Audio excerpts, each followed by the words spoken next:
سلام قولا من رب رحيم. நிகரில்லா அன்புடையோன் இறைவனிடமிருந்து சாந்தி நிலவட்டும் என்று முகமன் கூறப்படும். நஹ்மதுஹு வ நுஸல்லி அலா ரசூலிஹில் கரீம் அம்மா பஅத். அன்பிற்கினியவர்களே, ரசூலுல்லாஹ்வுடைய ஒரு ஹதீஸ் பாருங்க. ரசூலுல்லாஹ்வுடைய ஒரு ஹதீஸு நம்மளாம் அடிக்கடி கேட்டது தான். என்ன சொல்கிறாங்கன்னு சொன்னால், பெருமானார் ஸல்லல்லாஹு அலைஹி வஸல்லம் அன்னவங்க சொல்கிறாங்க பாருங்கள், முஸ்லீம்கள் குடியிருக்கிற பகுதியில் இல்லங்களை நீங்கள் இறை இல்லங்களை ஏற்படுத்துங்க. அமர ரசூலுல்லாஹி ஸல்லல்லாஹு அலைஹி வஸல்லம் பி பனாஇல் மசாஜிதி. சஹாபாக்களுக்கு உத்தரவிட்டாங்க, எங்கேயாவது போய் மக்கள் குடியேறாங்கன்னு சொன்னால் அங்கே போய் என்ன செய்யுங்கன்னு சொன்னால், குடியேறும் பொழுது நீங்கள் பள்ளி வாசல்களையும் இறை இல்லங்களையும் உருவாக்குங்கன்னு சொல்லி என்ன சொன்னாங்கன்னா ரசூலுல்லாஹி ஸல்லல்லாஹு அலைஹி வஸல்லம் அன்னவங்க சொன்னாங்க. அந்த அடிப்படையில் இங்கே வந்து இஸ்லாமிய மக்கள் குடியமர்த்தப்பட்டாங்க. குடியமர்த்தப்பட்ட உடனே என்ன பண்ணிச்சு சொன்னால், இந்த பள்ளி உருவாக்கப்பட்டுச்சு. அன்பிற்கினியவர்களே, ரசூலுல்லாஹ் சொல்கிறாங்க, சொல்லிட்டு சொன்னாங்க, அதோட விட்டுருல. பள்ளி ஏற்படுத்திட்டு நீங்கள் பாட்டிக்கலாம் ஆளாளுக்கு அது விற்பாடு வேற மாதிரி நீங்கள் போயிடலாம் அப்படின்னு சொல்லலை. அதுக்கடுத்து என்ன சொல்கிறாங்க பாருங்க, ஃபில் பி பனாஇல் மசாஜிதி ஃபித்தூரி. நீங்கள் அந்த மக்கள் குடியிருக்கிற அந்த பகுதியில் என்ன செய்யுங்கன்னு சொன்னால் ஒரு பள்ளிவாசலை உருவாக்குங்க. அது மட்டுமல்ல, அன் தௌலிஃபி வ தத்தீம். அதுக்கடுத்து என்ன செய்யுங்கன்னு சொன்னால் அந்த பள்ளிவாசலையே நீங்கள் பராமரியுங்கள். அந்த பள்ளிவாசலை நீங்கள் பராமரியுங்க, அங்கே எல்லாத்தையும் வைங்க. இஸ்லாத்தினுடைய எல்லா விஷயங்களையும் கொண்டு வந்து அந்த பள்ளிவாசல் வச்சு நீங்கள் என்ன செய்யுங்கன்னு சொன்னால் நிறைவேற்றுங்கள். ஒரு கல்வி நிறுவனமா அந்த பள்ளியிலிருந்தே துவங்குங்கள். ஒரு மருத்துவமனையா அந்த பள்ளியிலிருந்தே துவங்குங்கள். ஒரு பல்கலைக்கழகமா அந்த பள்ளியிலிருந்தே நீங்கள் துவங்குங்கள். ஒரு மார்க்க பிரச்சாரமா அந்த பள்ளியிலிருந்தே துவங்குங்க. என்ன செய்றாங்கன்னு சொன்னா எல்லா விஷயங்களையும், ஒட்டுமொத்த விஷயங்களையும் பள்ளிவாசல் நிர்மாணிச்சு அந்த பள்ளியிலிருந்து கொண்டு போங்க. அந்த பள்ளியை நீங்கள் பராமரியுங்கள். அந்த பள்ளியை மனம் பெற செய்யுங்கள்னு சொல்றாங்க.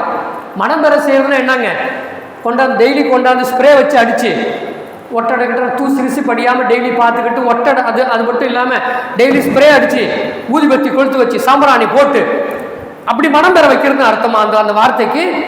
அன்பிற்கினியவர்களே, இபாதத்துகளை எல்லா காரியங்களையும் எல்லாம் ஒன்னா இருந்து இங்க இருந்து நிறைவேற்றி அந்த மனம் என்ன செய்யுங்க, நீங்க உருவாக்குங்கன்னு ரசூலுல்லாஹ் சொன்னாங்க.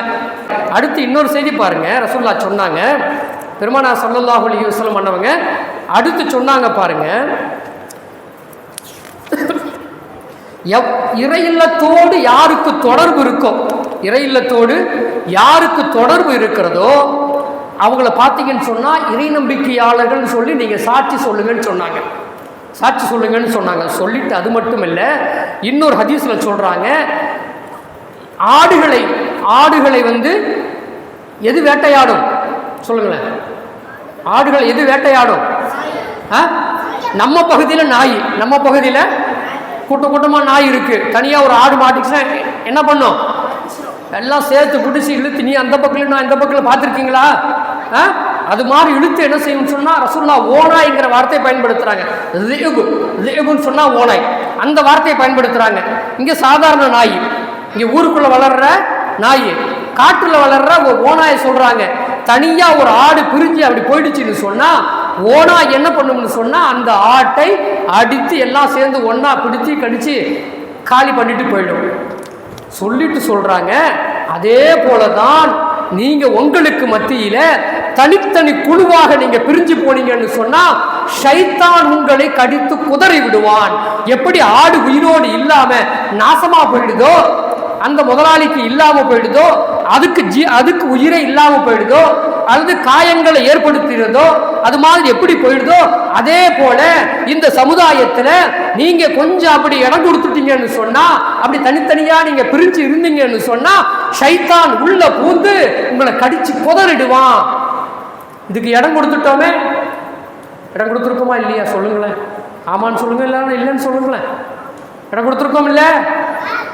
ஆனால் காரணம் பார்த்தோம்னு சொன்னால், சொல்கிற காரணம் பார்த்தா அன்பிற்கினியவர்களே, அந்த காரணங்கள் எல்லாம் நம்ம வந்து பெருசு கொடுத்து காட்டியிருப்பாங்க, ஆனால் பெருசாக இருக்காது. பாருங்கள், அடுத்து பாருங்கள், இன்னொரு செய்தி பாருங்கள். பெருமானார் ஸல்லல்லாஹு அலைஹி வஸல்லம் அன்னவங்க சொன்னாங்க, அல்லாஹுடைய அரிஷுடைய நிழல் 7 நபர்களுக்கு வழங்கப்படும். யாருக்கு? எத்தனை நபர்கள் கொடுக்கப்படும்? 7 நபர்களுக்கு அல்லாஹுடைய நிழல் நாளை மறுமையிலே கொடுக்கப்படும். 7 நபர்களுக்கு கொடுக்கப்படும். அதுல நான் 2 விஷயத்தை மட்டும் சொல்றேன். 2வது யாருக்குன்னு சொன்னா, அல்லாஹுடைய நிழலை தவிர, அரிஷுடைய நிழலை தவிர வேறு நிழலே கிடையாது. அப்படிப்பட்ட கடுமையான ஒரு நிலை. அப்ப 7 பேருக்கு அல்லாஹ் நிழலை கொடுக்கிறான். அதுல 2வது யாருன்னு சொன்னா, வஷாபுன் நஷஅ ஃபீ இபாதத்தி ரப்பிஹி, இறையில்லத்தோடு தனது இதயத்தை தொடர்புபடுத்திய மனிதன். இறையில்லத்தோடு தனது இதயத்தை தொடர்புபடுத்திய மனிதர், அவருக்கு என்ன செய்றான்னு சொன்னா அல்லாஹ் அந்த அரிஷுடைய நிழலை கொடுத்துடுறான். அடுத்து ரஜுலுன் கல்புஹு முஅல்லகுன் ஃபில் மசாஜிதி, எப்ப பார்த்தாலும் பள்ளிவாசல் சிந்தனை தான்.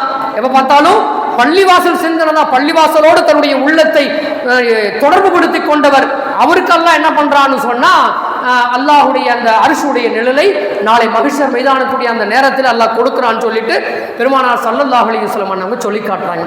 அவ்வளவு சிறப்பு வாய்ந்த ஒரு இடம் இந்த பள்ளிவாசல். அல்லாஹ் காப்பாற்றட்டும். அல்லாஹ் நல்ல சிந்தனைகளை நம்ம கொடுக்கட்டும். நம்முடைய உள்ளங்களில் ஒற்றுமைக்கான சிந்தனையை கொடுக்கட்டும். அல்லாஹ் கிருபை செய்வானாக. வாஹிர் தஅவானா அல்ஹம்துலில்லாஹி ரப்பில் ஆலமீன். அஸ்ஸலாமு அலைக்கும் வரஹ்மத்துல்லாஹி வபரகாத்துஹு.